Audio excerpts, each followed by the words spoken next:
ਵਿਸ਼ਵ ਭਰ ਦੇ ਵਿੱਚ ਜਿੰਨੇ ਵੀ ਸਰੋਤੇ ਸਾਨੂੰ ਇਸ ਵੇਲੇ ਪੰਜਾਬੀ ਰੇਡੀਓ USA ਤੇ ਸੁਣ ਰਹੇ ਨੇ, ਸਾਰਿਆਂ ਨੂੰ ਪਿਆਰ ਤੇ ਸਤਿ ਸ਼੍ਰੀ ਅਕਾਲ ਜੀ। ਪੂਰੀ ਟੀਮ ਨੂੰ ਪਿਆਰ ਤੇ ਸਤਿ ਸ਼੍ਰੀ ਅਕਾਲ ਜੀ। ਸਾਡੇ ਅੱਜ ਦੇ ਪ੍ਰੋਗਰਾਮ ਖਬਰ ਤੇ ਨਜ਼ਰ ਉਸ ਨੂੰ ਸਪਾਂਸਰ ਕਰਦੇ ਨੇ ਖਾਲਸਾ ਇੰਸ਼ੋਰੈਂਸ ਏਜੰਸੀ ਵਾਲੇ, ਜਿਨ੍ਹਾਂ ਦੇ ਕੋਲੋਂ ਤੁਸੀਂ ਹਰ ਇੱਕ ਤਰੀਕੇ ਦੀ ਇੰਸ਼ੋਰੈਂਸ ਕਰਵਾ ਸਕਦੇ ਹੋ। ਇੰਸ਼ੋਰੈਂਸ ਬਾਰੇ ਪਤਾ ਕਰਨ ਲਈ ਕਾਲ ਕਰੋ ਨੰਬਰ 408 272 2500 ਦੇ ਉੱਤੇ। ਇਸ ਦੇ ਨਾਲ Krishan Dhanota Yuba City, Jaspal Singh Sacramento, Jassi Gill plumbing ਵਾਲੇ Bakersfield, Gurmukh Singh Johal Bakersfield, Jagtar Singh Anandpuri Union City, GN tyre and lube ਵਾਲੇ, ਜਿਨ੍ਹਾਂ ਦੇ ਕੋਲੋਂ ਤੁਸੀਂ truck wash, oil change, air ਬ੍ਰੇਕਾਂ ਦਾ ਕੰਮ ਕਰਵਾ ਸਕਦੇ ਹੋ। ਨਵੇਂ ਪੁਰਾਣੇ ਟਾਇਰ ਵਾਜਿਬ ਕੀਮਤਾਂ 'ਤੇ ਖਰੀਦ ਸਕਦੇ ਹੋ। ਹੋਰ ਜਾਣਕਾਰੀ ਲਈ ਕਾਲ ਨਿਮਾ ਸਹੋਤਾ 209 277 0113 2092777013 ਅਤੇ ਸ਼ਿਕਾਗੋ ਪੀਜ਼ਾ ਵਿਦ ਟਵਿਸਟ ਵਾਲੇ, ਜਿਨ੍ਹਾਂ ਦੇ ਕੋਲੋਂ ਤੁਸੀਂ ਹਰ ਤਰ੍ਹਾਂ ਦਾ veg, non veg, Indian style pizza ਉਹ ਆਰਡਰ ਕਰ ਸਕਦੇ ਹੋ। ਅਤੇ ਇਹਨਾਂ ਦੀਆਂ ਲੋਕੇਸ਼ਨ ਜਾਣਨ ਲਈ ਪੀਜ਼ਾ ਆਰਡਰ ਕਰਨ ਦੇ ਲਈ ਵੈਬਸਾਈਟ ਵਿਜ਼ਿਟ ਕਰੋ www.chicagopizza.com ਅਤੇ ਕੂਪਨ ਕੋਡ 13131313 ਇਸਤੇਮਾਲ ਕਰਕੇ 10% ਡਿਸਕਾਊਂਟ ਜਿਹੜਾ ਉਹ ਤੁਸੀਂ ਲੈ ਸਕਦੇ ਹੋ। ਇਹਨਾਂ ਸਾਰਿਆਂ ਦਾ ਅਸੀਂ ਬਹੁਤ ਬਹੁਤ ਧੰਨਵਾਦ ਕਰਦੇ ਹਾਂ। ਜੇਕਰ ਤੁਸੀਂ ਜਾਂ ਕੋਈ ਹੋਰ ਕਾਰੋਬਾਰ ਇਸ ਪ੍ਰੋਗਰਾਮ ਨੂੰ ਸਪਾਂਸਰ ਕਰਨਾ ਚਾਹੁੰਦੇ ਹੋ, ਸੰਪਰਕ ਕਰੋ ਨੰਬਰ 408 722 7698 ਦੇ ਉੱਤੇ। ਗੱਲਬਾਤ ਦਾ ਸਿਲਸਿਲਾ ਪ੍ਰਵੀਨ ਜੀ ਸ਼ੁਰੂ ਕਰਦੇ ਹਾਂ। ਮਲਟੀਪਲੈਕਸਾਂ ਦੇ ਵਿੱਚ ਕਹਿੰਦੇ ਖਾਣ ਪੀਣ ਦੀਆਂ ਵਸਤਾਂ ਲਿਜਾਣਾ ਕਹਿੰਦੇ ਸੁਰੱਖਿਆ ਦਾ ਖਤਰਾ, ਕਿ ਵੀ ਇਹ ਸਵਾਲ ਉੱਠ ਰਹੇ ਨੇ ਹੁਣ। ਦੇਖੋ, ਹਾਈ ਕੋਰਟ ਨੇ ਇਹ ਟਿੱਪਣੀ ਕੀਤੀ ਔਰ ਮਹਾਰਾਸ਼ਟਰ ਸਰਕਾਰ ਤੋਂ ਪੁੱਛਿਆ ਕਿ ਮਲਟੀਪਲੈਕਸਾਂ ਅੰਦਰ ਜੇ ਕੋਈ ਬਾਹਰੋਂ ਖਾਣ ਪੀਣ ਵਾਲੀ ਬੰਦਾ ਕੋਈ ਚੀਜ਼ ਲੈ ਕੇ ਜਾਂਦਾ ਤੇ ਸੁਰੱਖਿਆ ਨੂੰ ਖਤਰਾ ਕਿਵੇਂ ਹੁੰਦਾ। ਸੋ ਇਸ ਕਰਕੇ ਹਾਈ ਕੋਰਟ ਨੇ ਇਹ ਵੀ ਸਪਸ਼ਟ ਕਰਨ ਦਾ ਨਿਰਦੇਸ਼ ਦਿੱਤਾ ਕਿ ਇਹ ਜਿਹੜਾ ਖਤਰਾ ਵਾ, ਤੁਸੀਂ ਕਹਿਣੋ ਕਿ ਜੇ ਕੋਈ ਬਾਹਰੋਂ ਖਾਣ ਪੀਣ ਵਾਲੀ ਚੀਜ਼ ਲੈ ਆਊਗਾ ਤੇ ਅੰਦਰ ਖਤਰਾ ਹੋ ਸਕਦਾ, ਤੇ ਸਪਸ਼ਟ ਤੁਸੀਂ ਕਰੋ ਵੀ ਖਤਰਾ ਕਿਵੇਂ ਹੋਊਗਾ। ਨਾਲ ਇਹ ਵੀ ਹੈ ਕਿ ਜਿਹੜਾ ਬੈਂਚ ਹੈ ਜਸਟਿਸ ਰਣਜੀਤ ਮੋਰੇ ਨੇ, ਉਹਦੇ ਵਿੱਚ ਅਨੁਜਾ ਪ੍ਰਭੂ ਦੇਸਾਈ ਨੇ, ਉਹ ਕਹਿੰਦੇ ਕਿ ਸਰਕਾਰ ਨੇ ਜਿਹੜਾ ਦਾਖਲ ਹਲਫਨਾਮਾ ਕੀਤਾ ਵਾ ਇਹਦੇ ਤੇ ਸਵਾਲ ਦਾਗੇ ਗਿਆ ਔਰ ਸੂਬਾ ਸਰਕਾਰ ਇਹ ਗੱਲ ਕਹਿੰਦੀ ਹੈ ਕਿ ਜਿਹੜੇ ਮਲਟੀਪਲੈਕਸਾਂ ਦੇ ਵਿੱਚ ਜੇ ਕੋਈ ਬੰਦਾ ਬਾਹਰੋਂ ਖਾਣ ਪੀਣ ਵਾਲੀ ਚੀਜ਼ ਲਿਆਉਂਦਾ ਤੇ ਇਹਦੇ ਨਾਲ ਗੜਬੜੀ ਹੋ ਸਕਦੀ ਹੈ ਜਾਂ ਸੁਰੱਖਿਆ ਦੇ ਲਈ ਖਤਰਾ ਖੜਾ ਹੋ ਸਕਦਾ ਹੈ। ਤੇ ਬੈਂਚ ਨੇ ਜਾਂ ਕੋਰਟ ਨੇ ਕਹਿ ਲਓ ਕਿ ਇਹ ਗੱਲ ਕਹੀ ਹੈ ਕਿ ਜੇਕਰ ਲੋਕ ਹੋਰਨਾਂ ਜਨਤਕ ਥਾਵਾਂ ਤੇ ਘਰੋਂ ਜਾਂ ਹੋਰਨਾਂ ਥਾਵਾਂ ਤੋਂ ਬਣੀਆਂ ਭੋਜਨ ਜਿਹੜਾ ਵਾ ਉਹ ਲਿਜਾ ਸਕਦੇ ਆ, ਪਾਬੰਦੀ ਨਹੀਂ ਗੀ, ਤਾਂ ਇੱਥੇ ਮਲਟੀਪਲੈਕਸਾਂ 'ਚ ਕੀ ਚੱਕਰ ਹੈ। ਈਵਨ ਕਿ ਬੈਂਚ ਨੇ ਤਾਂ ਇਹ ਵੀ ਗੱਲ ਕਹੀ ਹੈ ਕਿ ਜੇਕਰ ਲੋਕ ਘਰੋਂ ਬਣਾਇਆ ਗਿਆ ਭੋਜਨ ਜਿਹੜਾ ਵਾ ਉਹ ਹਵਾਈ ਜਹਾਜ਼ ਦੇ ਅੰਦਰ ਲਿਜਾ ਸਕਦੇ ਆ ਤੇ ਫਿਰ ਥੀਏਟਰਾਂ 'ਚ ਕਿਉਂ ਨਹੀਂ ਲਿਜਾ ਸਕਦੇ।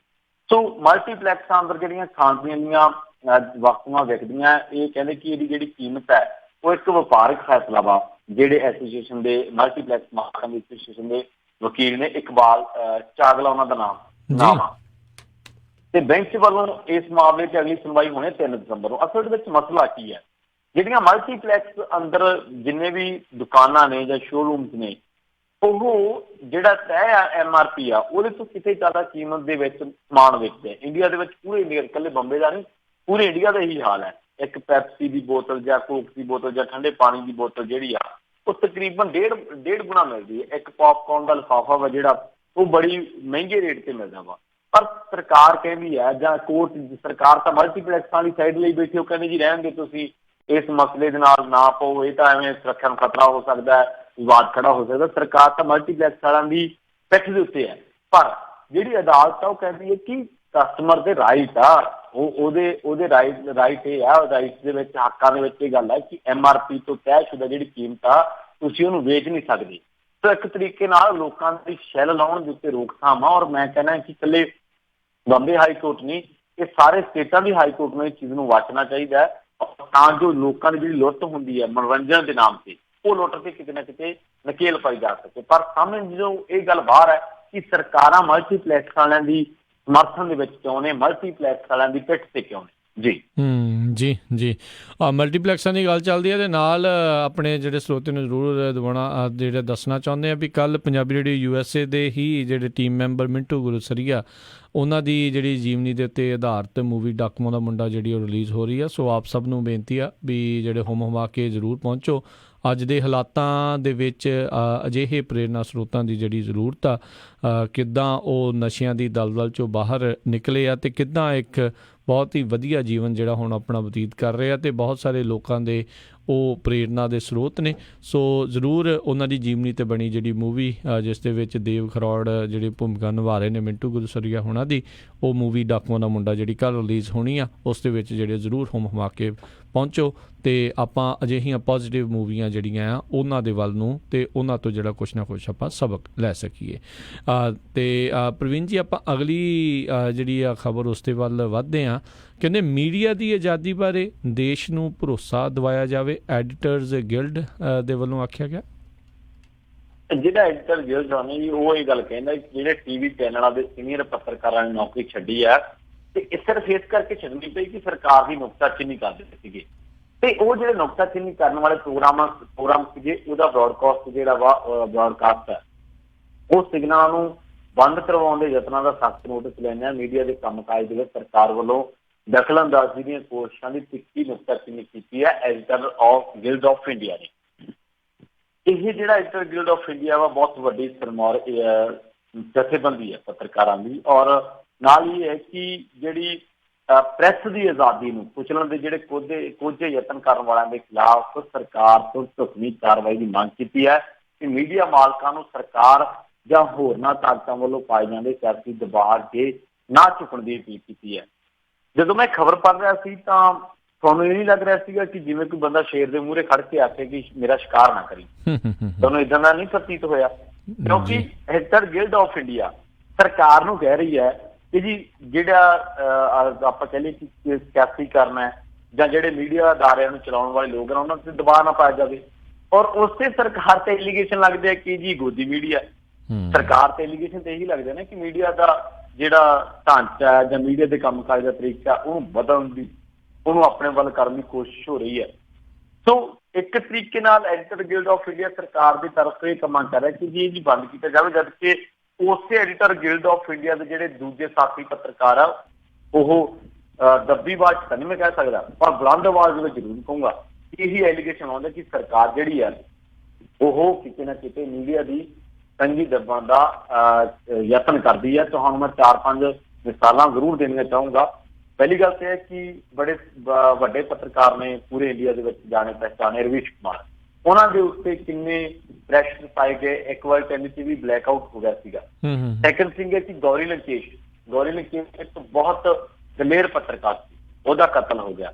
ਔਰ ਇੱਥੇ ਇੱਕ ਵਾਇਰ ਹੈ ਬੜਾ ਵੱਡਾ ਅਦਾਰਾ ਵਾ ਖੋਜੀ ਪੱਤਰਕਾਰਤਾ ਦੇ ਵਿੱਚ, ਉਹਨਾਂ ਨੇ ਇੱਕ ਰਿਪੋਰਟ ਛਾਪੀ ਸੀ। ਉਹ ਕਹਿੰਦੇ ਕਿ ਜੀ ਅਮਿਤ ਸ਼ਾਹ ਦੇ ਮੁੰਡੇ ਦੀ ਜਿਹੜੀ ਕੰਪਨੀ ਦੀ ਟਰਨਓਵਰ ਹੈ ਇਹਦੇ ਵਿੱਚ 16,000 ਗੁਣਾ ਦਾ ਵਾਧਾ ਹੋ ਗਿਆ। ਔਰ ਸਰਕਾਰ ਦੀਆਂ ਏਜੰਸੀਆਂ, ਸਰਕਾਰ ਦੀ ਪੁਲਿਸ, ਸਰਕਾਰ ਦੇ ਜਿਹੜੇ IT ਇਨਕਮ ਟੈਕਸ ਡਿਪਾਰਟਮੈਂਟ ਆ, ਉਹਨਾਂ ਨੇ ਇਹ ਗੱਲ ਦੀ ਜਾਂਚ ਨਹੀਂ ਕੀਤੀ ਕਿ ਇਹ ਜਿਹੜੀ ਟਰਨਓਵਰ ਆ 16,000 ਕਰੋੜ ਰੁਪਏ ਕਿਵੇਂ ਵਧੀ। ਪਰ ਹਾਂ, ਉਸ ਅਦਾਰੇ ਤੇ ਮਾਣਹਾਨੀ ਦਾ ਕੇਸ ਜ਼ਰੂਰ ਹੋਇਆ ਸੀਗਾ। ਸੋ ਉਸੇ ਸਰਕਾਰ ਤਰਫੋਂ ਜਿਹੜੀ ਸਰਕਾਰ ਦੇ ਕਾਰਜਕਾਲ ਦੇ ਵਿੱਚ ਮੀਡੀਆ ਦੀ ਆਜ਼ਾਦੀ ਦੇ ਮਾਮਲੇ ਦੇ ਵਿੱਚ ਭਾਰਤ 2 ਪਾਏਦਾਨ ਖਿਸਕ ਚੁੱਕਿਆ ਵਾ। ਪਹਿਲਾਂ 136ਵੇਂ ਨੰਬਰ ਤੇ ਸੀ 136, ਔਰ ਫਿਰ ਸੀਗਾ 138ਵੇਂ ਨੰਬਰ ਤੇ ਜਿਹੜੀ ਹੁਣ ਤਾਜ਼ਾ ਰੈਂਕਿੰਗ ਆਈ ਹੈ। ਸੋ ਉੱਥੇ ਐਡੀਟਰ ਗਿਲਡ ਵਾਸਤੇ ਪਾ ਰਿਹਾ ਵਾ, ਪਰ ਮੇਰੇ ਖਿਆਲ ਦੇ ਨਾਲ ਇਹਨਾਂ ਵਾਸਤਿਆਂ ਦਾ ਕੋਈ ਸਰਕਾਰ ਨੂੰ ਲੈਣਾ ਦੇਣਾ ਨਹੀਂ। ਮੀਡੀਆ ਆਜ਼ਾਦਾਨਾ ਤਰੀਕੇ ਦੇ ਨਾਲ ਕੰਮ ਕਰੇ ਤਾਂ ਇਹ ਮੀਡੀਆ ਨੂੰ ਤੈਅ ਕਰਨਾ ਹੈ। ਜੇ ਅਸੀਂ ਅਪੀਲਾਂ ਕਰਕੇ ਮੀਡੀਆ ਇਹ ਕੰਮ ਕਰੂਗਾ ਨਾ ਕਿ ਅਪੀਲਾਂ ਕਰਕੇ ਸਰਕਾਰ ਨੂੰ ਕਹੂਗਾ ਕਿ ਮਾਹੌਲ ਕਰੋ, ਮਾਹੌਲ ਬਣਾਓ, ਤਾਂ ਮੇਰੇ ਖਿਆਲ ਦੇ ਨਾਲ ਕਿਤੇ ਨਾ ਕਿਤੇ ਮੀਡੀਆ ਜਿਹੜਾ ਵਾ ਆਪਦਾ ਰੇਟ ਆ, ਜਿਹੜਾ ਆਪਦਾ ਵਕਾਰ ਆ, ਉਹਨੂੰ ਅਸਥਾਈ ਨਾ ਬਣਾਵੇ, ਉਹਨੂੰ ਢਾਹ ਨਾ ਲੱਗਣ ਦੇਵੇ, ਫੇਰ ਹੀ ਮੀਡੀਆ ਆਜ਼ਾਦੀ ਦੇ ਨਾਲ ਕੰਮ ਕਰ ਸਕਦਾ। ਨਹੀਂ ਤਾਂ ਸਰਕਾਰਾਂ ਦੇ ਤਾਂ ਹੁਣ ਟਰੰਪ ਦੇ ਵੀ ਐਲੀਗੇਸ਼ਨ ਲੱਗਦੇ ਕਿ ਮੀਡੀਆ ਨੂੰ ਦਬਾਉਣ ਦਾ ਯਤਨ ਕਰਦਾ। ਟਰੰਪ ਕਿਹੋ ਜਿਹੇ ਤਰੀਕੇ ਨਾਲ ਮੀਡੀਆ ਦੇ ਨਾਲ ਪੇਸ਼ ਆਉਂਦਾ ਵਾ। ਸੋ ਇਕੱਲਾ ਇੰਡੀਆ ਹੀ ਨਹੀਂ, ਹੁਣ ਪੂਰੇ ਵਰਲਡ ਦੇ ਵਿੱਚ ਮੀਡੀਆ ਦਾ ਜਿਹੜਾ ਕੰਮ ਕਰਨ ਦਾ ਤਰੀਕਾ ਵਾ, ਉਹਨੂੰ ਚਾਲ ਚੱਲਣ ਹੈ, ਉਹਨੂੰ ਬਦਲਣ ਦੇ ਯਤਨ ਕੀਤੇ ਜਾਂਦੇ ਆ ਹੁਕਮਰਾਨਾਂ ਵੱਲੋਂ, ਔਰ ਇਹ ਸਮੇਂ-ਸਮੇਂ ਦੀਆਂ ਸਰਕਾਰਾਂ ਤੇ ਐਲੀਗੇਸ਼ਨ ਲੱਗਦੇ ਆਏ ਆ। ਜੀ ਜੀ ਜੀ ਅਗਲੀ ਜਿਹੜੀ ਆਪਾਂ ਗੱਲ ਕਰਦੇ ਹਾਂ, ਰਾਮੂ ਵਾਲੀਆ ਹੁਣਾਂ ਦੀ ਮੁੜ ਪੰਜਾਬ ਦੀ ਸਿਆਸਤ ਵਿੱਚ ਐਂਟਰੀ। ਹਾਂਜੀ ਬਿਲਕੁਲ, ਇਹ ਤੁਸੀਂ ਗੱਲ ਬਿਲਕੁਲ ਸਹੀ ਕਹੀ ਹੈ। ਰਾਮੂ ਵਾਲੀਆ ਮੁੜ ਪੰਜਾਬ ਦੀ ਸਿਆਸਤ ਦੇ ਵਿੱਚ ਐਂਟਰੀ ਮਾਰ ਰਹੇ ਹੈ। ਉਹ ਪੰਜਾਬ ਦੇ ਵਿੱਚ ਸਮਾਜਵਾਦੀ ਪਾਰਟੀ ਦੀਆਂ ਜੜ੍ਹਾਂ ਲਾਉਣ ਦੀ ਜ਼ਿੰਮੇਵਾਰੀ ਲੈ ਰਹੇ ਆ ਤੇ ਉਹਨਾਂ ਨੇ ਇਹਦਾ ਐਲਾਨ ਬਕਾਇਦਾ ਕੀਤਾ ਹੋਇਆ। ਉਹ ਕਹਿੰਦੇ ਕਿ ਜਿਹੜਾ ਪਾਰਟੀ ਪ੍ਰਧਾਨ ਅਖਿਲੇਸ਼ ਯਾਦਵ, ਉਹਨਾਂ ਨੇ ਫੈਸਲਾ ਕੀਤਾ ਹੈ ਕਿ ਪੰਜਾਬ ਤੇ ਚੰਡੀਗੜ੍ਹ ਦੇ ਵਿੱਚ ਸਮਾਜਵਾਦੀ ਪਾਰਟੀ ਨੂੰ ਮਜ਼ਬੂਤ ਕੀਤਾ ਜਾਵੇ ਤੇ ਇਹ ਕੰਮ ਦੀ ਜ਼ਿੰਮੇਵਾਰੀ ਜਿਹੜੀ ਉਹ ਕਹਿੰਦੇ ਮੈਨੂੰ ਦਿੱਤੀ ਹੈ ਅਖਿਲੇਸ਼ ਯਾਦਵ ਨੇ। पर मैं तुहानूं एक गल जरूर दसनी चाहुंदा कि 2 साल पहलां दी गल है जदों रामू वालिया चुप चपीते अकाली दल नूं छड्ड के समाजवादी पार्टी में शामिल हो गए सीगे और जेल मंत्री बन गए सीगे ते हुण ਉਹ ਕਹਿੰਦੇ कि जी पंजाब के मसलियां ते जां किवें ਅਸੀਂ ਸਾਡੀ ਪਾਰਟੀ ਕੰਮ ਕਰੂਗੀ, ਅਸੀਂ ਐਂ ਕਰਾਂਗੇ, ਫਲਾਂ ਕਰਾਂਗੇ। ਗੱਲਾਂ ਦੇ ਵਿੱਚ ਤਾਂ ਰਾਮੂ ਵਾਲੀਆ ਸਾਹਿਬ ਤੁਹਾਨੂੰ ਪਤਾ ਹੀ ਹੈ ਬੜੇ ਉਮਦਾ ਜਿਹੜੇ ਆ ਬਿਆਨ ਜਾਰੀ ਕਰਦੇ ਆ, ਪਰ ਅਸਲ ਦੇ ਵਿੱਚ ਕੀ ਹੈ, ਜੜ੍ਹਾਂ ਲਾਉਣ ਦੀ ਜ਼ਿੰਮੇਵਾਰੀ ਤਾਂ ਤ੍ਰਿਣਮੂਲ ਕਾਂਗਰਸ ਨੇ ਜਗਮੀਤ ਬਰਾੜ ਨੂੰ ਵੀ ਦਿੱਤੀ ਸੀ, ਉਦੋਂ ਤਾਂ ਜੜ੍ਹਾਂ ਲੱਗੀਆਂ ਨਹੀਂ। ਰਾਮੂ ਵਾਲੀਆ ਖੁਦ ਲੋਕ ਭਲਾਈ ਪਾਰਟੀ ਦੇ ਲਈ ਜਦੋਜਹਿਦ ਕਰਦੇ ਰਹੇ, ਬਾਹਰੋਂ ਲੋਕਾਂ ਨੇ ਪੈਸਾ ਬੜਾ ਭੇਜਿਆ, ਉਹਦੀਆਂ ਵੀ ਜੜ੍ਹਾਂ ਲੱਗੀਆਂ। ਹੁਣ ਰਾਮੂ ਵਾਲੀਆ ਸਾਹਿਬ ਸਮਾਜਵਾਦੀ ਪਾਰਟੀ ਦੀਆਂ ਜੜ੍ਹਾਂ ਲਾਉਣਗੇ। ਅਸਲ ਦੇ ਵਿੱਚ ਗੱਲ ਕੀ ਹੈ ਰਾਜ ਜੀ, ਵਿਚਲੀ ਗੱਲ ਕਿ ਇਸ ਵੇਲੇ ਪੰਜਾਬ ਦੇ ਲੋਕ ਦੋ ਰਵਾਇਤੀ ਪਾਰਟੀਆਂ ਅਕਾਲੀ ਦਲ ਔਰ ਕਾਂਗਰਸ, ਇਹਨਾਂ ਤੋਂ ਬੁਰੀ ਤਰ੍ਹਾਂ ਦੇ ਨਾਲ ਅੱਕੇ ਪਏ ਆ, ਬੁਰੀ ਤਰ੍ਹਾਂ ਦੇ ਨਾਲ। ਉਹ ਤੀਜੇ ਬਦਲ ਦੀ ਤਲਾਸ਼ ਦੇ ਵਿੱਚ ਆ, ਉਹਨਾਂ ਨੂੰ ਤਲਾਸ਼ ਜਿਹੜੀ ਆ ਉਹਨਾਂ ਨੇ ਕਰਨ ਦੀ ਕੋਸ਼ਿਸ਼ ਵੀ ਕੀਤੀ ਪਰ ਸਫਲ ਨਹੀਂ ਹੋਇਆ ਆਮ ਆਦਮੀ ਪਾਰਟੀ ਦੇ ਰੂਪ ਦੇ ਵਿੱਚ।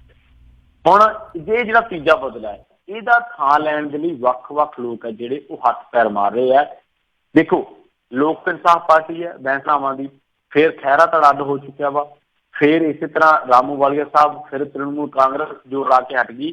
ਸੋ ਕਹਿਣ ਤੋਂ ਭਾਵ ਹੈ ਕਿ ਇਹ ਜਿਹੜੀ ਸਿਆਸੀ ਜ਼ਮੀਨ ਤਿਆਰ ਕਰਨ ਦੀ ਕੋਸ਼ਿਸ਼ ਹੋ ਰਹੀ ਹੈ।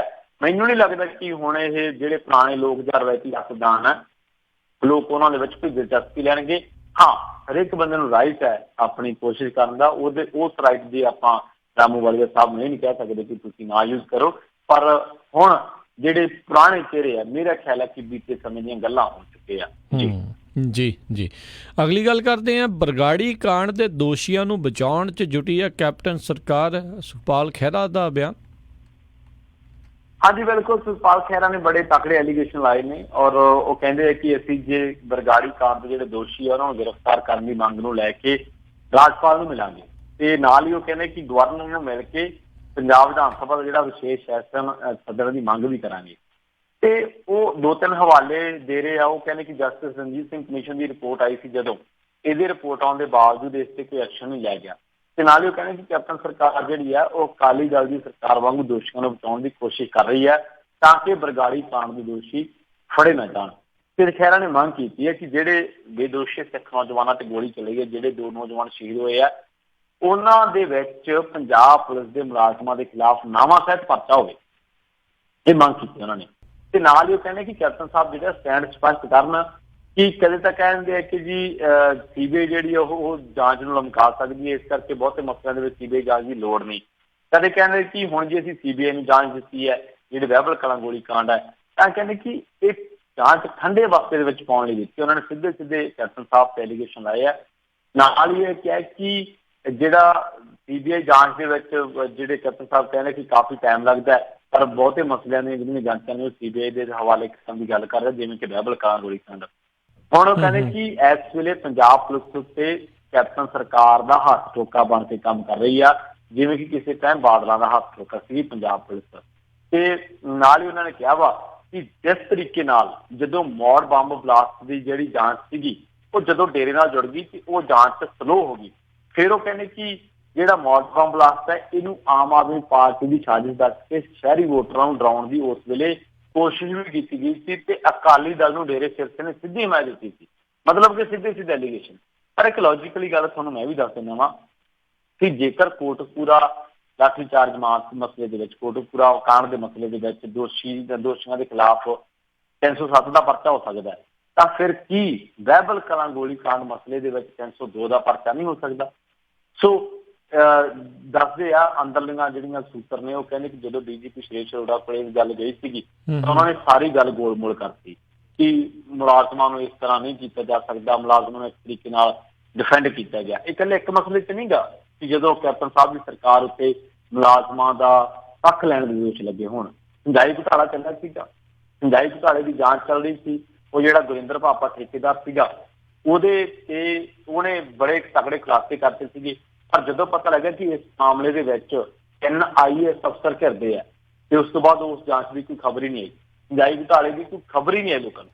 ਫਿਰ ਕੀ ਹੋਇਆ, ਨਸ਼ਾ ਜਿਹੜੀ STF ਹੈ ਸਪੈਸ਼ਲ ਟਾਸਕ ਫੋਰਸ, ਉਹਨੇ ਬੜਾ ਵਧੀਆ ਕੰਮ ਕੀਤਾ, ਇੰਦਰਜੀਤ ਨੂੰ ਫੜਿਆ। ਫਿਰ ਜਿਹੜੇ ਰਾਜਜੀਤ ਵਰਗੇ ਬੰਦੇ ਆ ਉਹਨਾਂ ਦੇ ਜਿਹੜੇ ਸਿੱਧੇ ਐਲੀਗੇਸ਼ਨ ਲਾਏ। ਹਰਪ੍ਰੀਤ ਸਿੱਧੂ ਨੇ ਬਾਕਮਾਲ ਕੰਮ ਕੀਤਾ। ਪਰ ਜਦੋਂ ਪਤਾ ਲੱਗਿਆ ਕਿ ਦਿਨਕਰ ਗੁਪਤਾ ਜਾਂ ਚਟੋਪਾਧਿਆਏ ਆਮੋ ਸਾਹਮਣੇ ਹੋ ਗਏ, ਗੱਲ ਡੀਜੀਪੀ ਸੁਰੇਸ਼ ਅਰੋੜਾ ਤੱਕ ਪਹੁੰਚ ਗਈ, ਉਸ ਤੋਂ ਬਾਅਦ ਉਹ ਜਾਂਚ ਵੀ ਠੰਡੇ ਬਸਤੇ 'ਚ ਪੈ ਗਈ। ਸੋ ਹਰੇਕ ਗੱਲ ਠੰਡੇ ਬਸਤੇ ਦੇ ਵਿੱਚ ਪੈ ਜਾਂਦੀ। ਪਤਾ ਨਹੀਂ ਸਰਕਾਰ ਕੋਲ ਠੰਡੇ ਬਸਤੇ ਮੁੱਕਦੇ ਕਿਉਂ ਨਹੀਂ, ਕਿੰਨੇ ਕੁ ਠੰਡੇ ਬਸਤੇ ਰੱਖੀ ਬੈਠੇ ਸਰਕਾਰ ਕਿ ਹਰੇਕ ਗੱਲ ਠੰਡੇ ਬਸਤੇ ਦੀ ਛੱਡ ਦਿੱਤੀ ਹੈ। ਸੋ ਮੇਰੇ ਖਿਆਲ ਹੈ ਕਿ ਲੋਕ ਇਹੀ ਵੱਡਾ ਕਾਰਨ ਹੈ ਕਿ ਲੋਕਾਂ ਦੇ ਵਿੱਚ ਜਿਹੜਾ ਨਿਰਾਸ਼ਾ ਦਾ ਮਾਹੌਲ ਹੈ। ਇੱਕ ਵੀ ਮਸਲੇ ਦੇ ਵਿੱਚ ਲੋਕਾਂ ਨੂੰ ਇਹ ਨਹੀਂ ਲੱਗਦਾ ਕਿ ਯਾਰ ਆਹ ਮਸਲਾ ਸਰਕਾਰ ਨੇ ਸਿਰੇ ਲਾਤਾ, ਭਾਵੇਂ ਗੱਲ ਨੌਕਰੀ ਘੁਟਾਲੇ ਦੀ ਹੋਵੇ, ਭਾਵੇਂ ਗੱਲ ਸਿੰਜਾਈ ਘੁਟਾਲੇ ਦੀ ਹੋਵੇ, ਭਾਵੇਂ ਗੱਲ ਨਸ਼ਿਆਂ ਦੀ ਹੋਵੇ, ਭਾਵੇਂ ਬਹਿਬਲ ਕਲਾਂ ਗੋਲੀ ਕਾਂਡ ਹੋਵੇ, ਭਾਵੇਂ ਕੋਟਕਪੁਰੇ ਦੇ ਲਾਠੀਚਾਰਜ ਮਸਲਾ ਹੋਵੇ, ਇਹ ਭਾਵੇਂ ਮੌੜ ਬੰਬ ਬਲਾਸਟ ਹੋਵੇ। ਕਿੰਨੇ ਮਸਲੇ ਆ ਜਿਹਦੇ ਵਿੱਚ ਸਰਕਾਰ ਨੇ ਲੋਕਾਂ ਦੇ ਪੱਲੇ ਹਾਲੇ ਤੱਕ ਪਾਇਆ ਹੀ ਕੁਛ ਨਹੀਂ ਗਾ ਜੀ। ਜੀ ਅਗਲੀ ਜਿਹੜੀ ਆਪਾਂ ਗੱਲ ਕਰਦੇ ਹਾਂ, ਆਮ ਆਦਮੀ ਪਾਰਟੀ ਦੇ ਬਾਗੀਆਂ ਅੱਗੇ ਕਹਿੰਦੇ ਢਿੱਲਾ ਪਿਆ ਦਿੱਲੀ ਵਾਲਾ ਧੜਾ। ਹੁਣ ਦੇਖੋ, ਜਿਹੜੇ ਆਮ ਆਦਮੀ ਪਾਰਟੀ ਦੇ ਬਾਗੀ ਹੈ ਨਾ, ਜਿਨ੍ਹਾਂ ਦੇ ਵਿੱਚ ਸੁਖਪਾਲ ਸਿੰਘ ਖਹਿਰਾ ਉਸ ਧੜੇ ਨੂੰ ਅਗਵਾਈ ਕਰ ਰਹੇ ਨੇ, ਉਸ ਧੜੇ ਦੀ, ਤੇ ਹੁਣ ਬਠਿੰਡਾ ਕਨਵੈਨਸ਼ਨ ਦੇ ਜਵਾਬ ਦੇ ਵਿੱਚ ਦਿੱਲੀ ਵਾਲੇ ਧੜੇ ਦੀਆਂ ਜਿਹੜੀਆਂ ਰੈਲੀਆਂ ਉਹ ਖਿੱਚੀਆਂ ਪੈਣੀਆਂ ਜਾਪ ਰਹੀਆਂ ਨੇ। ਹੁਣ ਦੱਸਦੇ ਆ ਕਿ ਜਿਹੜੀ ਪਹਿਲੀ ਮੀਟਿੰਗ ਹੋਣੀ ਸੀ ਨਾ ਪੰਜਾਬ ਮਾਮਲਿਆਂ ਦੇ ਇੰਚਾਰਜ ਮਨੀਸ਼ ਸਿਸੋਦੀਆ ਨੇ ਪੰਜਾਬ ਆਉਣਾ ਸੀਗਾ, ਪਰ ਭਗਵੰਤ ਮਾਨ ਕਹਿੰਦੇ ਕਿ ਹੁਣ ਨਹੀਂ ਉਹ ਆ ਰਹੇ। ਤੇ ਖਹਿਰੇ ਧੜੇ ਦੀ ਵੱਧਦੀ ਨਫ਼ਰੀ ਤੇ ਮਾਨ ਨੇ ਕਿਹਾ ਕਿ ਛੇਤੀ ਹੀ ਪਤਾ ਲੱਗ ਜਾਊਗਾ ਕਿ ਲੋਕ ਜਿਹੜੇ ਆ ਉਹ ਆਮ ਆਦਮੀ ਪਾਰਟੀ ਦੇ ਅੱਖ ਲੱਗ ਜਾਣ, ਇਹਨਾਂ ਦਾ ਤਿਆਗ ਕਰ ਦੇਣ ਜਾਂ ਇਹਨਾਂ ਦੇ ਪਿੱਛੇ ਨਾ ਲੱਗਣ। ਤੇ ਕਿਉਂਕਿ ਉਹ ਕਹਿੰਦੇ ਜਿਹੜੇ ਖਹਿਰਾ ਤੇ ਕੰਵਰ ਸੰਧੂ ਆ ਉਹ ਦੂਜਿਆਂ ਦਾ ਮੁੱਲ ਵੱਟ ਜਾਣਗੇ। ਭਗਵੰਤ ਮਾਨ ਨੇ ਇਹ ਗੱਲ ਪ੍ਰੈਸ ਕਾਨਫਰੰਸ ਦੇ ਵਿੱਚ ਕਹੀ ਹੈ। ਸਿਸੋਦੀਆ ਦਾ ਪੰਜਾਬ ਦੌਰਾ ਰੱਦ ਹੋ ਗਿਆ, ਉਹ ਕਹਿੰਦੇ ਕਿ ਪਰ ਰੱਦ ਨਹੀਂ ਹੋਇਆ, ਅੱਗੇ ਪਾ ਦਿੱਤਾ ਗਿਆ। ਮਾਨ ਕਹਿੰਦੇ ਕਿ ਜੀ 15 ਅਗਸਤ ਨੂੰ ਅਸੀਂ ਕਰਨੈਲ ਸਿੰਘ ਸਟੂਡੀਓ ਦੇ ਮੌਕੇ ਆਮ ਆਦਮੀ ਪਾਰਟੀ ਕੋਈ ਰੈਲੀ ਨਹੀਂ ਕਰੂਗੀ, 26 ਤਰੀਕ ਨੂੰ ਬਾਬਾ ਬਕਾਲ ਵਿਖੇ ਸ਼ਕਤੀ ਪ੍ਰਦਰਸ਼ਨ ਕਰਾਂਗੇ। ਤੇ ਸੁਖਪਾਲ ਖਹਿਰਾ ਵੱਲੋਂ ਜਿਹੜੀਆਂ ਮੀਟਿੰਗਾਂ ਕੀਤੀਆਂ ਜਾ ਰਹੀਆਂ, ਉਹ ਕਹਿੰਦੇ ਅਸੀਂ ਜਲਦੀ ਹੀ ਪੰਜਾਬ ਦੇ ਲੋਕਾਂ ਨੂੰ ਸਪਸ਼ਟ ਕਰ ਦਾਂਗੇ ਕਿ ਕਿਹੜੀ ਪਾਰਟੀ ਦੀ ਗੱਲ ਮੰਨਣ, ਕਿਹੜੀ ਆਮ ਆਦਮੀ ਪਾਰਟੀ ਦੀ ਗੱਲ ਮੰਨਣ, ਕਿਉਂਕਿ ਦੋ ਬਣ ਚੁੱਕੀਆਂ ਨੇ ਨਾ। ਤੇ ਇਸ਼ਾਰਾ ਨੇ ਇਹ ਵੀ ਕੀਤਾ ਵਾ ਕਿ ਜਿਹੜੇ ਆਮ ਆਦਮੀ ਪਾਰਟੀ ਦੇ ਨਾਲ ਬਗਾਵਤ ਕਰ ਚੁੱਕੇ ਆ ਨਾ ਲੋਕ, ਉਹਨਾਂ ਦੇ ਖਿਲਾਫ ਕਾਰਵਾਈ ਹੋ ਸਕਦੀ ਹੈ।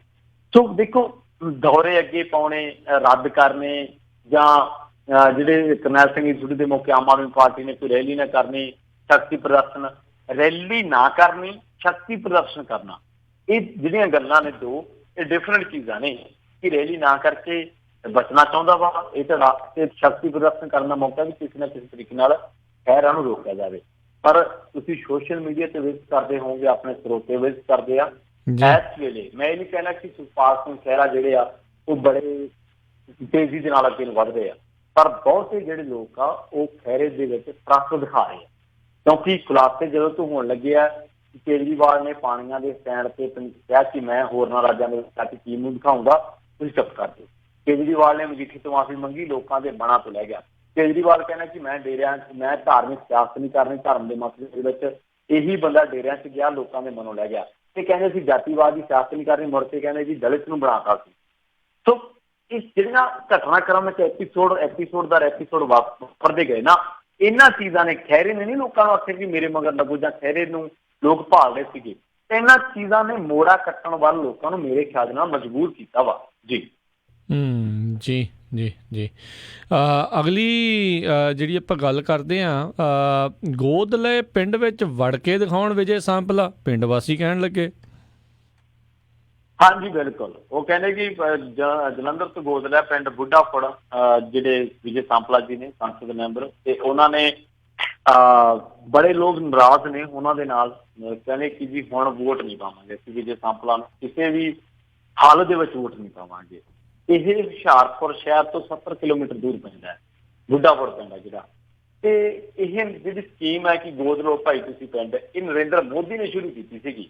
ਤੇ ਇੱਥੇ ਹੁਣ ਜਿਹੜਾ ਮੀਡੀਆ ਅਦਾਰੇ ਗਏ ਨੇ ਉੱਥੇ, ਤੇ ਉਹਨਾਂ ਨੇ ਵੇਖਿਆ ਕਿ 15 ਕਿਲੋਮੀਟਰ ਜਾਣਾ ਪੈਂਦਾ ਹੈ ਬੁੱਢਾਪੁਰ ਜਾਣ ਦੇ ਲਈ ਹਾਜ਼ੀਪੁਰ ਤੋਂ। ਤੇ ਜਿਹੜੇ ਇੱਥੇ ਹਾਲਾਤ ਆ ਉਹ ਇੰਨੇ ਕੁ ਮਾੜੇ ਹੋ ਚੁੱਕੇ ਆ ਵੀ ਸੜਕਾਂ ਦੀਆਂ ਜਿਹੜੀਆਂ, ਜੇ ਤੁਸੀਂ 15 ਕਿਲੋਮੀਟਰ ਜਾਣਾ ਵਾ ਤੇ ਤੁਹਾਨੂੰ ਘੰਟਾ ਲੱਗ ਜੂਗਾ।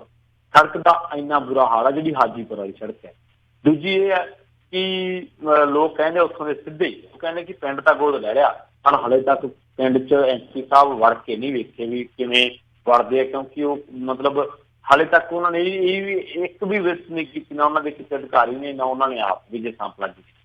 ਤੇ ਉਹ ਕਹਿੰਦੇ ਕਿ ਜਿਹੜੇ ਲੋਕ ਆ ਉਹ ਕਹਿੰਦੇ ਕਿ ਪ੍ਰੈਸ਼ਰ ਹਿਮਾਚਲ 'ਚ ਲੱਗੇ ਹੋਏ ਆ ਤੇ ਸਾਡਾ ਸੌਣਾ ਜਿਹੜਾ ਰਾਤ ਦਾ ਉਹ ਹਰਾਮ ਕਰ ਰੱਖਿਆ। ਸਾਰੀ ਰਾਤ ਉਹ ਕਹਿੰਦੇ ਟਰੈਕਟਰ ਟਰਾਲੀਆਂ ਪਿੰਡਾਂ ਦੇ ਵਿੱਚ ਲੰਘਦੇ, ਟਿੱਪਰ ਲੰਘਦੇ ਆ, ਸੜਕਾਂ ਇਹਨਾਂ ਨੇ ਟੁੱਟੀਆਂ, ਪਰ ਹਾਲੇ ਤੱਕ ਜਿਹੜੇ ਸਾਡੇ ਕਾਂਪਲਾ ਸਾਹਿਬ ਆ ਉਹ ਬੋਲੇ ਤੱਕ ਨਹੀਂ। ਤੇ ਨਾਲ ਹੀ ਇਹ ਹੈ ਕਿ ਸਾਨੂੰ ਕਹਿੰਦੇ ਦੱਸ ਦਿਓ ਕੋਈ ਐਡਰੈਸ ਹੈ, ਜੇ ਕੋਈ ਉਹਨਾਂ ਦਾ ਅਸੀਂ ਉਹਨਾਂ ਨੂੰ ਲੱਭ ਲੈ ਗਏ, ਕਿੱਥੇ ਲੱਭ ਗਏ, ਉਹਨਾਂ ਦਾ ਆਪਦਾ ਫਰਜ਼ ਬਣਦਾ ਵਾ ਕਿ ਇਸ ਇਲਾਕੇ ਦੇ ਵਿੱਚ ਆਉਣ। ਤੇ ਬਜ਼ੁਰਗ ਤਾਂ ਕੀ ਪਿੰਡ ਦੇ ਕਹਿੰਦੇ ਕਿ ਇੱਥੇ ਬੀਜੇਪੀ ਜਿਹੜੀ ਆ ਖਤਮ ਹੋ ਚੁੱਕੀ ਹੈ ਤੇ ਇਹਦੇ 'ਚ ਸਾਂਪਲੇ ਦਾ ਬਹੁਤ ਵੱਡਾ ਰੋਲ ਹੈ, ਵਿਜੇ ਸਾਂਪਲੇ ਦਾ। ਸੋ ਮਤਲਬ ਬੜੇ ਐਲੀਗੇਸ਼ਨ ਲਾਏ, ਜੇ ਅਸੀਂ ਆਪਾਂ ਐਲੀਗੇਸ਼ਨ ਹੀ ਗਿਣ ਲਾ ਕੇ, ਟੁੱਟੀਆਂ ਚਿੱਕੜ ਪਈਆਂ ਸੜਕਾਂ ਨੇ, ਬੱਚਿਆਂ ਨੂੰ ਸਕੂਲ ਭੇਜਣਾ ਬੜਾ ਔਖਾ ਹੈ, ਹੋਰ ਜਿਹੜੇ ਲੋਕ ਨੇ ਉੱਥੇ ਮੁੱਢਲਾ ਢਾਂਚਾ ਜਮਾਂ ਅਸਤ ਵਿਅਸਤ ਹੋਇਆ ਪਿਆ, ਤਹਿਸ ਨਹਿਸ ਹੋਇਆ ਪਿਆ। ਸੋ ਇੱਕ ਤੁਸੀਂ ਗੱਲ ਸੁਣੀ ਹੋਣੀ ਆ ਪਿਛਲੇ ਦਿਨੀ ਰਵਨੀਤ ਬਿੱਟੂ ਬਾਰੇ ਖਬਰ। ਰਵਨੀਤ ਬਿੱਟੂ ਨੇ ਵੀ ਪਿੰਡ ਗੋਦ ਲਿਆ। ਉਹਨੂੰ ਜਦੋਂ ਪੁੱਛਿਆ ਗਿਆ ਕਿ ਬਿੱਟੂ ਸਾਹਿਬ ਤੁਸੀਂ ਪਿੰਡ ਦਾ ਤੁਹਾਡੇ ਦਾ ਬਹੁਤ ਬੁਰਾ ਹਾਲ ਹੈ ਜੀ, ਤੁਸੀਂ ਗੋਦ ਲਏ, ਪਿੰਡ ਬਾਰੇ ਕਰਦੇ ਕਿਉਂ ਨਹੀਂ? ਉਹ ਕਹਿੰਦਾ ਜੀ ਸਾਡੀ ਤਾਂ ਮਜਬੂਰੀ ਆ, ਇਹ ਤਾਂ ਮੋਦੀ ਸਾਹਿਬ ਨੇ ਸਾਡੇ ਗਲੇ ਮੜਤਾ। ਮਤਲਬ ਇਹਨਾਂ ਦਾ ਕੋਈ ਇੰਟਰਸਟ ਨਹੀਂ ਗਾ ਗੋਦ ਲਏ ਪਿੰਡਾਂ ਨੂੰ ਕੀ ਕਰਨਾ ਕਿਵੇਂ ਆ, ਕਿ ਜਿਹੜੀ ਇਹ ਮੋਦੀ ਸਾਹਿਬ ਦੀ ਸਰਕਾਰ ਹੋਈ ਹੈ ਜਿਹੜੀ ਕਹਿੰਦੀ 100 ਸਮਾਰਟ ਸਿਟੀ ਬਣਾ ਦਾਂਗੇ, ਪਰ ਇਹਨਾਂ ਤੋਂ ਜਿਹੜੇ ਸੰਸਦ ਆਦਰਸ਼ ਗ੍ਰਾਮ ਸੇਵਾ ਯੋਜਨਾ ਦੇ ਅਧੀਨ, ਜਿਹੜੇ ਸੰਸਦ ਆਦਰਸ਼ ਗ੍ਰਾਮ ਸਕੀਮ ਦੇ ਅਧੀਨ ਜਿਹੜੇ ਗੋਦ ਲਏ ਪਿੰਡ, ਉਹਨਾਂ ਦੀ ਸਾਰਿਆਂ ਦੀ ਤਕਰੀਬਨ ਬੁਰੀ ਹਾਲਤ ਹੈ। ਮੋਦੀ ਸਾਹਿਬ ਦੇ ਪਿੰਡ ਜਿਹੜਾ ਮੋਦੀ ਸਾਹਿਬ ਨੇ ਗੋਦ ਲਿਆ ਪਿੰਡ, ਉਹਦੇ ਬਾਰੇ ਵੀ ਇੱਕ ਵਾਰੀ ਖਬਰ ਆਈ ਸੀ ਕਿ ਇਸ ਪਿੰਡ ਦੇ ਵਿੱਚ ਇੱਕ ਦੋ ਵਾਰੀ ਤਾਂ ਪ੍ਰਸ਼ਾਸਨਿਕ ਅਧਿਕਾਰੀਆਂ ਨੇ ਮਾੜੇ ਮੋਟੇ ਕੰਮ ਕੀਤੇ ਆ, ਉਸ ਤੋਂ ਬਾਅਦ ਕੁਛ ਨਹੀਂ ਕੀਤਾ। ਇਸੇ ਤਰ੍ਹਾਂ ਸ਼ੇਰ ਸਿੰਘ ਘੁਬਾਏ ਨੇ ਗੋਦ ਲਿਆ ਪਿੰਡ ਦੀ, ਉੱਥੇ ਵੀ ਬਹੁਤਾ ਕੋਈ ਕੰਮ ਨਹੀਂ ਹੋਇਆ। ਇਸੇ ਤਰ੍ਹਾਂ ਪ੍ਰੋਫੈਸਰ ਸਾਧੂ ਸਿੰਘ ਨੇ ਗੋਦ ਲਿਆ ਪਿੰਡ ਕੋਟ ਧਰਮੂ ਸ਼ਹਿਰ ਮੋਗਾ ਜ਼ਿਲ੍ਹੇ ਦਾ ਪਿੰਡ ਹੈ, ਉੱਥੇ ਵੀ ਖਾਸ ਕੰਮ ਨਹੀਂ ਹੋ ਸਕਿਆ। ਹਾਂ, ਇਸ ਮਸਲੇ ਦੇ ਵਿੱਚ ਬੀਬਾ ਹਰਸਿਮਰਤ ਕੌਰ ਬਾਦਲ ਦਾ ਪਿੰਡ ਜਿਹੜਾ ਮਾਨ ਹੈ, ਉੱਥੇ ਕਾਫੀ ਕੰਮ ਹੋ ਰਿਹਾ। ਉੱਥੇ ਬਕਾਇਦਾ ਸਟਰੀਟ ਲਾਈਟਾਂ ਵੀ ਲੱਗੀਆਂ ਨੇ, ਕੁਛ ਥਾਈਂ ਗਲੀਆਂ ਨਾਲੀਆਂ ਦਾ ਵੀ ਕੰਮ ਹੋਇਆ, ਉੱਥੇ ਕੰਮ ਹੋ ਰਿਹਾ। ਇਹ ਗੱਲ ਦੇ ਵਿੱਚ ਕੋਈ ਦੋ ਰਾਏ ਨਹੀਂ। ਪਰ ਮੋਦੀ ਸਾਹਿਬ ਤਾਂ ਆਪਦੇ ਐਮਪੀਆਂ ਤੋਂ ਕੀ ਕੰਮ ਕਰਾਉ? ਉਹਦਾ ਜਿਹੜਾ ਆਪਦਾ ਐਮਪੀ ਹਲਕਾ ਵਾ ਜਿੱਥੋਂ ਚੁਣ ਕੇ ਆਇਆ ਵਾਰਾਣਸੀ, ਉਹਦਾ ਖੁਦ ਦਾ ਨਾਂ ਗੰਦੇ ਸ਼ਹਿਰਾਂ ਦੀ ਸੂਚੀ ਦੇ ਵਿੱਚ ਸਭ ਤੋਂ ਪਹਿਲੇ ਨੰਬਰ ਤੇ ਹੈ। ਤੇ ਇਹ ਮੋਦੀ ਸਾਹਿਬ ਐਮਪੀਆਂ ਤੋਂ ਕੰਮ ਕਿਵੇਂ ਕਰਾ ਲੈਣਗੇ? ਸੋ ਇਸ ਕਰਕੇ ਇਹ ਜਿਹੜੀਆਂ ਫਾਰਮੈਲਿਟੀਜ਼ ਨੇ ਇਹ ਬੰਦ ਹੋਣ। ਜੇਕਰ ਇਹ ਲੋਕ ਕੰਮ ਨਹੀਂ ਕਰ ਸਕਦੇ ਤਾਂ ਇਹ ਜਿਹੜੀ ਸਕੀਮ ਆ ਬੰਦ ਕਰ ਦੇਣੀ ਚਾਹੀਦੀ ਹੈ। ਐਟਲੀਸਟ ਲੋਕਾਂ ਨੂੰ ਧੋਖੇ ਦੇ ਵਿੱਚ ਤਾਂ ਨਾ ਰੱਖਿਆ ਜਾਵੇ ਕਿ ਤੁਹਾਡੇ ਪਿੰਡ ਗੋਦ ਲੈ ਲਿਆ ਜੀ, ਹੁਣੇ ਵੀ ਨੁਹਾਰ ਬਦਲ ਜਾਣਗੇ ਜੀ। ਜੀ ਅਗਲੀ ਜਿਹੜੀ ਗੱਲ ਕਰਦੇ ਆ ਆਪਾਂ, ਪ੍ਰਵੀਨ ਜੀ ਵੀ ਕਹਿੰਦੇ ਉਪ ਸਭਾਪਤੀ ਦੀ ਚੋਣ ਐਨਡੀਏ ਨੇ ਜਿੱਤੀ। ਦੇਖੋ, ਐਨਡੀਏ ਨੇ ਚੋਣ ਇਹ ਜਿੱਤੀ ਜਾਣੀ ਸੀ। ਮਸਲਾ ਇਹ ਹੈ ਕਿ ਜਿਹੜੀ ਕਾਂਗਰਸ ਸਰਕਾਰ ਹੈ ਉਹ ਸਰਕਾਰ ਨਹੀਂ ਕਹਿ ਸਕਦੇ, ਯੂਪੀਏ ਕਾਂਗਰਸ ਜਿਹੜੀ ਹੈ ਯੂਪੀਏ ਆ, ਉਹ ਲਗਾਤਾਰ ਡਾਊਨ ਚੱਲ ਰਹੀ ਆ। ਔਰ ਉੱਥੇ ਜਿਹੜੀ ਰਾਜ ਸਭਾ ਦੇ ਵਿੱਚ ਜਿਹੜੀ ਗਿਣਤੀ ਹੈ ਬੀਜੇਪੀ ਵਾਲਿਆਂ ਦੀ, ਇਹ ਲਗਾਤਾਰ ਵੱਧਦੀ ਜਾ ਰਹੀ ਹੈ। ਹੁਣ ਮਸਲਾ ਇਹ ਹੋ ਗਿਆ ਕਿ ਜਿਹੜੀ 2019 ਲੋਕ ਸਭਾ ਚੋਣਾਂ ਵਾ, ਉਸ ਤੋਂ ਪਹਿਲਾਂ ਰਾਜ ਸਭਾ ਦੇ ਉਪ ਸਭਾਪਤੀ ਦੀ ਚੋਣਾਂ ਦੇ ਵਿੱਚ ਸੱਤਾਧਾਰੀ ਬੀਜੇਪੀ ਨੇ ਆਪਣੇ ਉਮੀਦਵਾਰ ਦੀ ਜਿੱਤ ਦੇ ਰਾਹੀਂ ਇੱਕ ਵਾਰ ਫਿਰ ਵਿਰੋਧੀ ਦਲਾਂ ਦੀ ਏਕਤਾ ਨੂੰ ਵੰਗਾਰ ਦਿੱਤੀ ਆ। ਐਨਡੀਏ ਦੇ ਉਮੀਦਵਾਰ ਸੀਗੇ ਹਰੀਵੰਸ਼ ਨਰੈਣ, ਇਹਨਾਂ ਨੂੰ 125 ਵੋਟਾਂ ਮਿਲੀਆਂ, ਜਦਕਿ ਦੂਜੇ ਪਾਸੇ ਕਾਂਗਰਸ ਦੇ ਉਮੀਦਵਾਰ ਸੀਗੇ ਬੀਕੇ ਹਰਿਪ੍ਰਸਾਦ ਤੇ ਇਹਨਾਂ ਨੂੰ 105 ਵੋਟਾਂ ਮਿਲੀਆਂ। ਹੁਣ ਤੁਹਾਨੂੰ ਮੈਂ ਇੱਕ ਗੱਲ ਹੋਰ ਦੱਸ ਦਿੰਦਾ, 1977 ਤੋਂ ਲੈ ਕੇ ਹੁਣ ਤੱਕ ਲਗਾਤਾਰ ਕਾਂਗਰਸ ਦੇ ਉਮੀਦਵਾਰ ਸਭਾਪਤੀ ਬਣਦੇ ਆ ਰਹੇ ਆ ਤੇ ਇਸ ਲਿਹਾਜ਼ ਦੇ ਨਾਲ ਇਹ ਤਬਦੀਲੀ ਬਹੁਤ ਅਹਿਮ ਮੰਨੀ ਜਾ ਰਹੀ ਆ। ਹਰੀਵੰਸ਼ ਨੂੰ ਜਿਤਾਉਣ ਦੇ ਵਿੱਚ ਬੀਜੇਪੀ ਦਾ ਸਭ ਤੋਂ ਵੱਡਾ ਯੋਗਦਾਨ ਆ। ਇੰਨੇ ਮਤਭੇਦਾਂ ਦੇ ਬਾਵਜੂਦ ਉਹਨੇ ਐਨਡੀਏ ਨੇ ਆਪਦੇ ਉਮੀਦਵਾਰ ਨੂੰ ਜਿਤਾ ਕੇ ਦਿਖਾਤਾ। ਇਹ ਅਕਾਲੀ ਦਲ ਵੀ ਕਹਿੰਦਾ ਸੀਗਾ, ਇਹ ਕਹਿੰਦੇ ਕਿ ਜੀ ਅਸੀਂ ਬਾਈਕਾਟ ਕਰਾਂਗੇ, ਨਾਰਾਜ਼ ਸੀਗੇ, ਪਰ ਐਨ ਮੌਕੇ ਤੇ ਬੀਜੇਪੀ ਵਾਲਿਆਂ ਨੇ ਰੱਬ ਜਾਣੇ ਇਹਨਾਂ ਨੂੰ ਮਜਬੂਰ ਕੀਤਾ ਕਿ ਇਹਨਾਂ ਦੀ ਕੋਈ ਸਿਆਸੀ ਮਜਬੂਰੀ ਸੀ, ਇਹਨਾਂ ਨੇ ਵੀ ਵੋਟ ਐਨਡੀਏ ਦੇ ਉਮੀਦਵਾਰਾਂ ਨੂੰ ਪਾਈ। ਸੋ ਮੋਦੀ ਸਾਹਿਬ ਦੀ ਇੱਕ ਹੋਰ ਜਿੱਤ ਮੈਂ ਕਹਿ ਸਕਦਾ ਵਾਂ ਕਿ ਰਾਹੁਲ ਗਾਂਧੀ ਦੇ ਉੱਤੇ, ਔਰ ਰਾਹੁਲ ਗਾਂਧੀ ਜਿਹੜੇ ਆ ਉਹ ਇੱਕ ਵਾਰ ਫਿਰ ਬੈਕਫੁੱਟ ਤੇ ਜ਼ਰੂਰ ਜਾਣਗੇ। ਤਾਂ 2019 ਦੀਆਂ ਲੋਕ ਸਭਾ ਚੋਣਾਂ ਤੋਂ ਪਹਿਲਾਂ ਇਹ ਜਿਹੜੀਆਂ ਚੀਜ਼ਾਂ ਵਾਪਰੀਆਂ ਨੇ ਰਾਜ ਸਭਾ ਦੇ ਵਿੱਚ, ਤਾਂ ਇਹਨਾਂ ਦਾ ਜਿਹੜਾ ਗਰਾਊਂਡ ਅਸਰ ਆ ਉਹ ਹੋਣਾ ਲਾਜ਼ਮੀ। ਜੀ ਪ੍ਰਵੀਨ ਜੀ ਕੰਟੀਨਿਊ ਕਰਿਓ ਜੀ। ਤਾਂ ਮੈਂ ਕਹਿ ਰਿਹਾ ਸੀਗਾ ਕਿ ਜਿਹੜਾ ਇਹ ਰਾਜ ਸਭਾ ਦੇ ਜਿਹੜੇ ਉਹਨਾਂ ਦੇ ਉਪ ਸਭਾਪਤੀ ਜਿੱਤੇ ਨੇ, ਤਾਂ ਇਹਦਾ ਜਿਹੜਾ 2019 ਦੀਆਂ ਲੋਕ ਸਭਾ ਚੋਣਾਂ ਆ ਰਹੀਆਂ ਨੇ, ਤਾਂ ਇਹਨਾਂ ਦਾ ਜ਼ਮੀਨ ਤੇ ਅਸਰ ਦਿਖਣਾ ਲਾਜ਼ਮੀ ਹੈ। ਕਿਉਂਕਿ ਮੋਦੀ ਸਾਹਿਬ ਇਹ ਜਿਹੇ ਸ਼ਖਸ ਨੇ ਜਿਹੜੇ ਆਪਣੀ ਜਿੱਤ ਨੂੰ ਬੜੀ ਵੱਡੀ ਜਿੱਤ ਬਣਾ ਕੇ ਪੇਸ਼ ਕਰਦੇ ਨੇ। ਸਮਾਨ ਕਿਵੇਂ ਵੇਚਣਾ ਵਾ, ਇਹ ਮੋਦੀ ਸਾਹਿਬ ਕੋਲੇ ਕਲਾ ਹੈਗੀ ਆ ਜੀ। ਜੀ ਪ੍ਰਵੀਨ ਜੀ, ਤੇ ਅਗਲੀ ਜੇ ਖਬਰ ਦੇ ਉੱਤੇ ਨਜ਼ਰ ਮਾਰੀਏ, ਕਹਿੰਦੇ RSS ਨਾਲ ਜੁੜੇ ਗੁਰੂ ਮੂਰਤੀ ਦੀ RBI 'ਚ ਨਿਯੁਕਤੀ। ਹਾਂਜੀ, ਉਹਨਾਂ ਨੂੰ ਨਾ ਗੁਰੂ ਮੂਰਤੀ ਨੂੰ, ਜਿਹੜੇ ਸਵਾਮੀਨਾਥਨ ਗੁਰੂ ਮੂਰਤੀ ਨੇ, ਉਹਨਾਂ ਨੂੰ RBI ਦੇ ਕੇਂਦਰੀ ਬੋਰਡ ਦਾ ਗੈਰ ਅਧਿਕਾਰਤ ਡਾਇਰੈਕਟਰ ਨਿਯੁਕਤ ਕੀਤਾ ਗਿਆ। ਤੇ ਗੁਰੂ ਮੂਰਤੀ ਨੇ ਕਿਹਾ ਕਿ ਲੋਕ ਭਲਾਈ ਦੇ ਲਈ ਉਹਨਾਂ ਨੇ ਉਸਦਾ ਸਤਿਕਾਰ ਹੈ। ਚਲੋ ਖੈਰ, ਲੋਕ ਭਲਾਈ ਕਰਦੇ ਰਹਿਣ, ਆਪਾਂ ਤਾਂ ਕਹਿੰਦੇ ਹਾਂ। ਪਰ ਇਹ ਕੌਣ ਨੇ ਗੁਰੂ ਮੂਰਤੀ? ਕੌਣ ਨੇ? ਇਹ ਇੱਕ ਸਵਦੇਸ਼ੀ ਜਾਗਰਣ ਮੰਚ ਹੈ ਤੇ RSS ਦੇ ਨਾਲ ਜੁੜੀ ਜਥੇਬੰਦੀ ਹੈ ਤੇ ਉਹਦੇ ਨਾਲ ਇਹ ਜੁੜੇ ਹੋਏ ਸੀਗੇ ਸਵਾਮੀਨਾਥਨ ਗੁਰੂ ਮੂਰਤੀ, ਤੇ ਹੁਣ ਭਾਰਤੀ ਗਵਰਨਮੈਂਟ ਦੇ ਵਿੱਚ ਉਹਨਾਂ ਨੂੰ ਨਿਯੁਕਤ ਕੀਤਾ।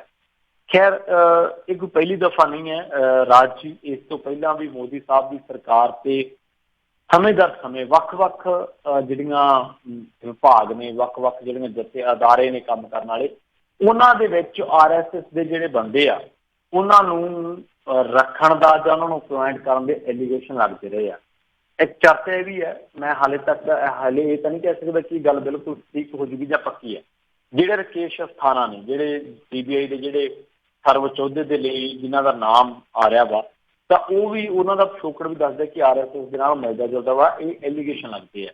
ਹੋਰ ਵੀ ਬਥੇਰੇ ਵਿਭਾਗ ਨੇ ਜਿਨ੍ਹਾਂ ਦੇ ਵਿੱਚ ਮੋਦੀ ਸਾਹਿਬ ਤੇ ਐਲੀਗੇਸ਼ਨ ਲੱਗਦੇ ਕਿ ਜਿਹੜੇ RSS ਦੇ ਨਾਲ ਜਿਹੜੇ ਲੋਕ ਆ, ਉਹਨਾਂ ਨੂੰ ਲਗਾਤਾਰ ਉਹਨਾਂ ਨੂੰ ਅਪੁਆਇੰਟ ਜਾਂ ਉਹਨਾਂ ਨੂੰ ਕਿਸੇ ਨਾ ਕਿਸੇ ਤਰੀਕੇ ਮਹਿਕਮਿਆਂ ਦੇ ਵਿੱਚ ਵਾੜਿਆ ਜਾ ਰਿਹਾ ਵਾ। ਸੋ ਦੇਖਦੇ ਹਾਂ ਸਵਾਮੀਨਾਥਨ ਗੁਰੂ ਮੂਰਤੀ ਆਉਣ ਵਾਲੇ ਦਿਨਾਂ ਦੇ ਵਿੱਚ ਕੀ ਗੁਰ ਖਿਲਾਉਂਦੇ, ਕਿਹੋ ਜਿਹੀ ਪਰਫਾਰਮੈਂਸ ਰਹਿੰਦੀ ਹੈ ਉਹਨਾਂ ਦੀ, ਦੇਖਣ ਵਾਲੀ ਗੱਲ ਹੋਊਗੀ ਜੀ। ਜੀ, ਤੇ ਜਾਂਦੇ ਜਾਂਦੇ ਆਪਾਂ ਪ੍ਰਵੀਨ ਜੀ ਗੱਲ ਕਰ ਲਈਏ ਵੀ ਮੁਜ਼ੱਫਰਪੁਰ ਬਾਲਿਕਾ ਗ੍ਰਹਿ ਮਾਮਲੇ ਵਿੱਚ ਮੰਤਰੀ ਮੰਜੂ ਵਰਮਾ ਵੱਲੋਂ ਅਸਤੀਫਾ।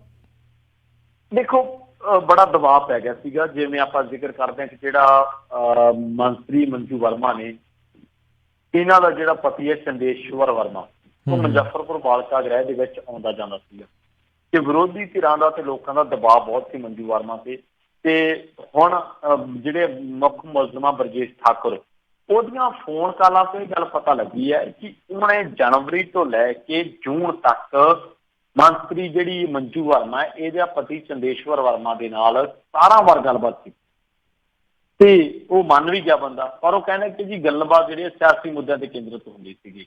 ਤੇ ਦੂਜੇ ਪਾਸੇ ਜਿਹੜੀ ਮੰਜੂ ਵਰਮਾ ਵਾ, ਉਹ ਕਹਿੰਦੇ ਕਿ ਮੇਰੇ ਪਤੀ ਨੂੰ ਸਿਆਸਤ ਦੇ ਕਰਕੇ ਉਹਨਾਂ ਨੂੰ ਨਿਸ਼ਾਨਾ ਬਣਾਇਆ ਜਾ ਰਿਹਾ। ਪਰ ਜਿਹੜਾ ਮੰਜੂ ਵਰਮਾ ਦਾ ਪਤੀ ਆ ਨਾ, ਚੰਦੇਸ਼ਵਰ ਵਰਮਾ, ਇਹਦੇ ਤੇ ਇਹ ਗੱਲ ਸਾਹਮਣੇ ਆਈ ਸੀ ਕਿ ਇਹ ਉੱਥੇ ਜਾਂਦਾ ਸੀਗਾ ਮੁਜ਼ੱਫਰਪੁਰ ਬਾਲਿਕਾ ਗ੍ਰਹਿ ਦੇ ਵਿੱਚ। ਸੋ ਹੁਣ ਕੁਰਸੀ ਤਾਂ ਮੰਜੂ ਵਰਮਾ ਦੀ ਚਲੀ ਗਈ ਹੈ, ਪਰ ਇਕੱਲੀ ਕੁਰਸੀ ਜਾਣ ਦੇ ਨਾਲ ਨਹੀਂ ਕੁਛ ਹੁੰਦਾ। ਮੇਰੇ ਖਿਆਲ ਦੇ ਨਾਲ ਇਹ ਮਸਲਾ ਇੱਥੇ ਹੀ ਨਹੀਂ ਦੱਬਿਆ ਰਹਿਣਾ ਚਾਹੀਦਾ। ਜੇਕਰ ਬਰਜੇਸ਼ ਠਾਕੁਰ ਜਿਹੜਾ ਵਾ, ਉਹਨੂੰ ਗ੍ਰਿਫਤਾਰ ਕੀਤਾ ਜਾ ਸਕਦਾ ਹੈ ਜਾਂ ਉਹਦੇ ਤੇ ਜਿਹੜੇ ਐਲੀਗੇਸ਼ਨ ਲਾਏ ਜਾ ਸਕਦੇ ਆ, ਉਹਦੇ ਤੇ ਇੱਕ ਪਰਚਾ ਕੱਟਿਆ ਜਾ ਸਕਦਾ, ਤਾਂ ਇਹ ਵੀ ਜਾਂਚ ਹੋਣੀ ਚਾਹੀਦੀ ਹੈ ਕਿ ਚੰਦੇਸ਼ਵਰ ਵਰਮਾ ਉੱਥੇ ਕੀ ਕਰਨ ਜਾਂਦਾ ਸੀਗਾ, ਕਿ ਜੇਕਰ ਲੋੜ ਪਵੇ ਇਹਦੇ ਤੇ ਵੀ ਕਾਰਵਾਈ ਹੋਣੀ ਚਾਹੀਦੀ ਹੈ ਜੀ। ਜੀ ਜੀ ਜੀ, ਤੇ ਬਹੁਤ ਬਹੁਤ ਤੁਹਾਡਾ ਧੰਨਵਾਦ ਕਰਦੇ ਹਾਂ ਪ੍ਰਵੀਨ ਜੀ, ਤੁਸੀਂ ਸਾਡੇ ਨਾਲ ਜੁੜੇ, ਇਹਨਾਂ ਖਬਰਾਂ ਬਾਰੇ ਸਾਨੂੰ ਜਾਣਕਾਰੀ ਦਿੱਤੀਆਂ। ਅਗਲੀ ਵਾਰ ਤੱਕ ਲਈ ਬੜੀ ਮਿਹਰਬਾਨੀ। ਪਿਆਰ ਭਰੀ ਸਤਿ ਸ੍ਰੀ ਅਕਾਲ ਜੀ। ਸਤਿ ਸ੍ਰੀ ਅਕਾਲ ਜੀ। ਤੇ ਸਰੋਤਿਓ, ਇੱਥੇ ਸਾਡਾ ਅੱਜ ਦਾ ਇਹ ਪ੍ਰੋਗਰਾਮ ਖਬਰ ਤੇ ਨਜ਼ਰ ਸਮਾਪਤ ਹੈ। ਮਿਲਾਂਗੇ ਤੁਹਾਨੂੰ ਸਾਰਿਆਂ ਨੂੰ ਅਗਲੀ ਵਾਰ। ਉਦੋਂ ਤੱਕ ਲਈ ਮੈਨੂੰ ਰਾਜਕਨਵੀਰ ਸਿੰਘ ਨੂੰ ਇਜਾਜ਼ਤ ਦਿਓ। ਮੇਰੇ ਵੱਲੋਂ ਵੀ ਤੁਹਾਨੂੰ ਸਾਰਿਆਂ ਨੂੰ ਪਿਆਰ ਸਤਿਕਾਰ ਸਹਿ ਨਿੱਘੀ ਜਿਹੀ ਸਤਿ ਸ੍ਰੀ ਅਕਾਲ। ਜਿਉਂਦੇ ਵਾਸਤੇ ਰਹੋ, ਹੱਸਦੇ ਖੇਡਦੇ ਰਹੋ, ਸੁਣਦੇ ਰਹੋ ਪੰਜਾਬੀ ਰੇਡੀਓ USA।